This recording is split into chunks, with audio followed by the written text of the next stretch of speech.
आज सुबह शॉप जाने के लिए तैयार हो रही थी और मेरी मौसी जी का फ़ोन आया कि मधुरिमा, हम नर्मदा परिक्रमा में जा रहे हैं, तो जबलपुर ग्वारी घाट में मिलेंगे बेटा, मिलने आ जाना। मैं तो बहुत खुश हो गई। मैंने कहा हाँ मौसी, आप जब बरगी पहुंच जाओ तो मुझे कॉल करना। और मैं चली गई ग्वारी घाट, मौसी को कॉल किया, मौसी मैं पहुंच गई हूँ, आप लोग कहाँ हो? तो उन्होंने बताया कि नर्मदा जी के उस तट पर गुरुद्वारे साइड पे हम मिलेंगे। तो उस तरफ जाने के लिए बोट करनी होती है। तो मैंने नाविक भैया से पूछा कितने रुपए, तो उन्होंने कहा कि 20 रुपये एक सवारी का उस पार छोड़ देंगे। तो मैंने बोट देखा और मैं बोट में बैठ गई और नर्मदा जी को देखते हुए, बहुत सुंदर नज़ारा था। बहुत दिन बाद गई थी ग्वारी घाट और कुछ वीडियोस भी बनाने थे, काफ़ी टाइम से कुछ वीडियो घूमती आत्मा पे अपलोड नहीं किए थे। तो पक्षी आए हुए थे, देखकर आनंद ले रही थी। माता रानी नर्मदा के दर्शन किए और फिर बैठ गई बोट में। रास्ते में एक बोट में भैया मिले, ब्लॉगर थे। उन्होंने बताया कि कटनी से आए हुए हैं ब्लॉगिंग करने के लिए। तो कुछ कुछ उन्होंने मुझसे जबलपुर की जानकारी ली, मुझे भी जो कुछ पता था मैंने उन्हें बताया। साथ में बोट में भैया बैठे हुए थे, अंकल। उन्होंने बताया कि वो गोताखोर हैं। तो गोताखोर में नर्मदा जी में क्या क्या उन्होंने क्या मदद की, उन्होंने ये जानकारी दी। बीच में एक टापू है, उसके बारे में भी बताया कि वहाँ पे क्या क्या है और कितने साल से वो ये काम कर रहे हैं।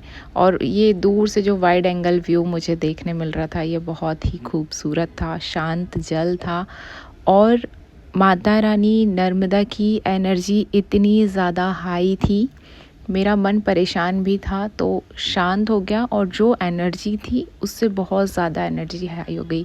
अब ये जो वाइड एंगल यहाँ से दिखाई दे रहा था, वाओ, अल्टीमेट ब्यूटीफुल, बहुत खूबसूरत है, बहुत ज़्यादा खूबसूरत। वहाँ पे खड़े होके जो महसूस हो रहा था उसकी बात अलग थी। और चूँकि गांव से हूँ तो ये जो मिट्टी, ऐसे मिट्टियों पे चलना, जल, पर्वत और पेड़ पौधे, जो प्रकृति से जो जुड़ाव है वो फिर से आज महसूस हुआ।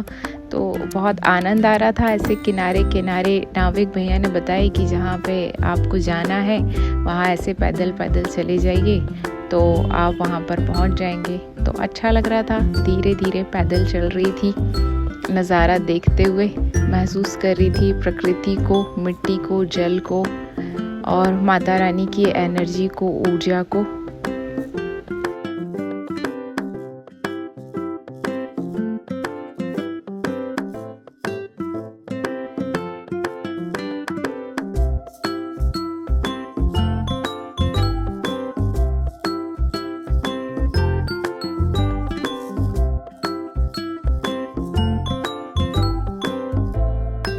तरीके की बोट्स चलती हैं इसमें, गाड़ी वगैरह जो लोग हैं वो इस पार से उस पार इस तरीके से लेकर जाते हैं।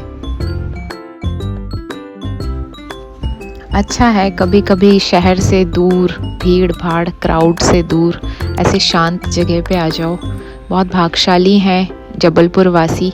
माँ नर्मदा का जो है संगम उन्हें मिला है, माँ नर्मदा का आशीर्वाद, प्रेम और साथ उन्हें मिला है। ये भाई जी अपनी बोट बना रहे थे, बड़ा ही अच्छा लग रहा था यार। बड़ा सुबह सुबह का टाइम था, 10 या 11 बज रहे थे। बहुत अच्छी फीलिंग आ रही थी। यहाँ पे थोड़ा सा घाट है, नमामि देवी नर्मदे, जहाँ पे बड़े लेटर्स पे लिखा हुआ है, वहाँ तक मुझे जाना था। और ये मैं पहुँच गई और ये मेरे मौसिया जी की कार खड़ी हुई है। मौसी जी दिखाई दे रही हैं, मौसिया जी, और ये भैया भाभी हैं उनके साथ में। तो ये मैं बस पहुंच गई। फिर मौसिया जी से मुलाकात हुई। मौसिया जी ने बताया कि ये कुछ 15 से 20 दिन की यात्रा है, 3 स्टेट को क्रॉस करते हुए नर्मदा जी के समुद्र मिलन तक की ये यात्रा है। उनके अनुभव सुने, उनसे मिली, बहुत अच्छा लगा। एक्साइटेड हूँ उनकी यात्रा को सुनने के लिए। वापस से जब वो आएंगे तो उनसे फिर से मिलना होगा।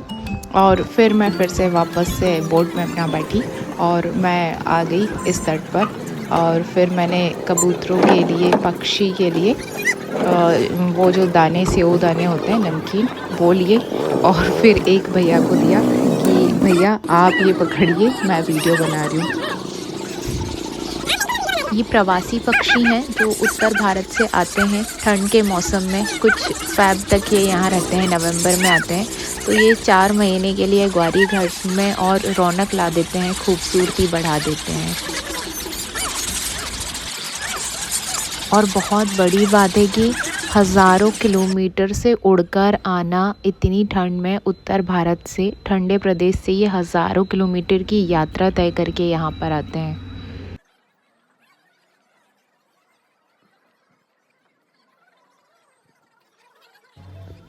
व्यू बहुत अच्छे अच्छे थे। कुछ मैंने शॉर्ट्स भी लिए हुए हैं पक्षी के, आप वो शॉर्ट्स में देखिएगा, मैं शॉर्ट्स में अपलोड कर दूँगी।